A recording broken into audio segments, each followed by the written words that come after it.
नमस्कार, राम राम जी, जय माता दी। मैं आचार्य वीरेंद्र एस्ट्रो वास्तु गुरु यूट्यूब चैनल पर आपका स्वागत करता हूं, हार्दिक अभिनंदन करता हूं।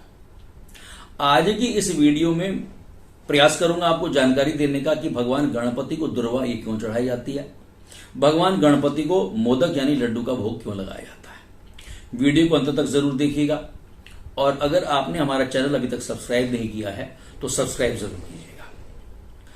इस चैनल के माध्यम से मैं आपको कुछ ऐसे प्रश्नों के उत्तर देने की कोशिश करूंगा, प्रयास करूंगा जो वास्तव में हमारे सारे हिंदू समाज के मन में रहता है। ऐसे ही इससे पहले की जो मेरी वीडियो थी कि भगवान गणपति को प्रथम पूजनीय क्यों कहा गया, मैंने बनाई। आज की इस वीडियो के अंदर जो मेरा प्रयास रहेगा कि भगवान गणपति को दुर्वा का भोग या मोदक और लड्डू का भोग क्यों लगाया जाता है। देखिए, जो भगवान गणपति हैं उनको हम सामान्य 3 या 5 गांठ वाली दुर्वा जो है ये हम लोग समर्पित करते हैं, उनको चढ़ाते हैं।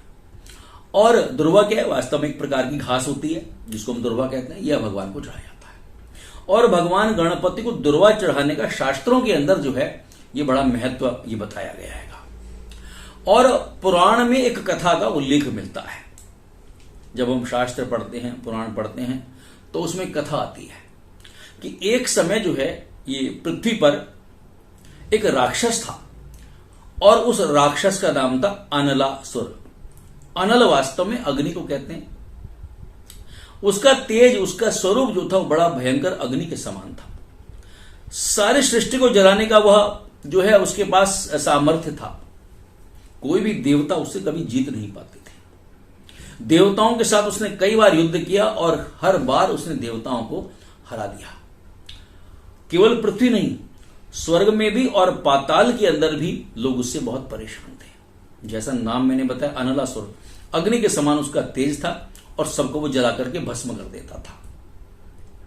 भगवत भक्ति और ईश्वर जो आराधना करने वाले ऋषि मुनि थे, जो परमार्थ में विश्वास करते थे, जो परमात्मा में विश्वास करते थे, ऐसे ऋषि मुनि और जो भगवत कृपा के अंदर हमेशा लीन रहते थे, ऐसे निर्दोष लोगों को मार करके जिंदा उनको निगल जाता था या जला देता था। ऐसा उसका अनलासुर का स्वभाव था।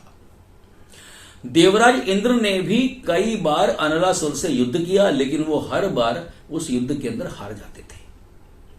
अब अनलासुर से जितने भी राक्षस थे वो सब जब त्रस्त हो गए, परेशान हो गए, हताश और निराश हो गए, तो वो सारे के सारे मिलकर के भगवान शिव के पास गए और उन्होंने बताया कि किस प्रकार से अनलासुर जो है उनको परेशान करता है।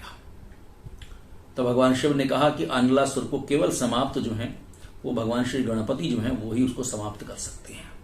उनमें ही इतना सामर्थ्य है, क्योंकि जो गणपति हैं उनका पेट बहुत बड़ा है।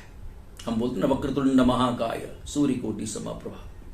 उनका पेट जो है वो बहुत बड़ा है और पेट बड़ा होने से जो है वो उसको समाप्त कर सकते हैं।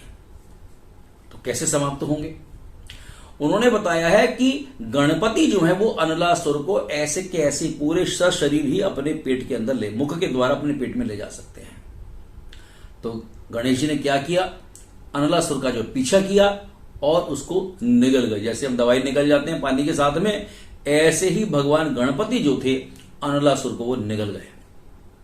अब जब अनलासुर भगवान गणपति के पेट में पहुंच गया तो कि अग्नि स्वरूप था, तो कहते हैं कि गणपति के जो पेट के अंदर बहुत बड़ी जो जलन थी वो होने लगी अग्नि के कारण से। बड़े प्रयास किए, लेकिन वो जो अग्नि थी वो अग्नि शांत नहीं हुई। इसके बाद ऋषि कश्यप ने जो है कैलाश पर्वत पर वो गए और उन्होंने दुर्वा को एकत्र किया और उस दुर्वा की गांठ तैयार की और वो कहते हैं वो गणेश जी को उन्होंने वो खिला दी।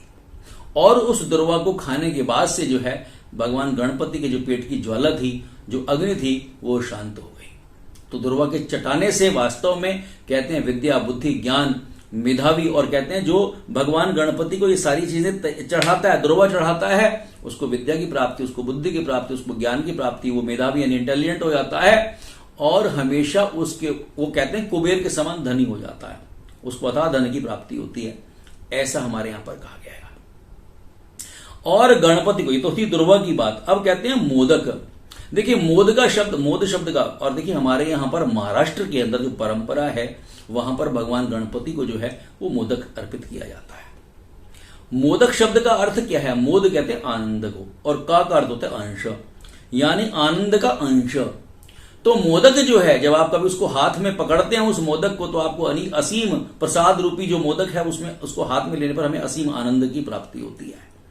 ऐसे ही जब गणपति मोदक जो है, क्योंकि भगवान को जब हम अर्पित करते हैं तो उस मोदक को हाथ में रखने से हमें असीम आनंद की प्राप्ति होती है, और भगवान गणपति को भी जो ये मोदक है ये बड़े प्रिय है। गोस्वामी तुलसीदास जी ने विनय पत्रिका में वास्तव में क्या लिखा हुआ है? गाइए गणपति जगवंदन, शंकर सुवन भवानी नंदन, सिद्धि सदन गज बदन विनायक, कृपा सिंधु सुंदर सबलायक। बाद में क्या कहा है? मोदक प्रिय मुद मंगल गाता, विद्यावारिधि बुद्धि विधाता। भगवान गणपति कैसे हैं? जिनको मोदक प्रिय, जिनको मोदक बड़ा प्रिय है, और मुद मंगल दाता, हमेशा मंगल करने वाले हैं, जो कि विद्या और बुद्धि को देने वाले हैं। इसीलिए भगवान गणपति को दुर्वा और मोदक ये बड़े प्रिय हैं, ऐसा हमारे यहां पर बताया गया है। आप भी भगवान गणपति को, बुधवार का दिन हो, भगवान गणपति को मोदक और दुर्वा चढ़ाइए, आपकी अनंत मनोकामनाओं की पूर्ति होगी, ऐसा मेरा विश्वास है। नमस्कार, राम राम जी।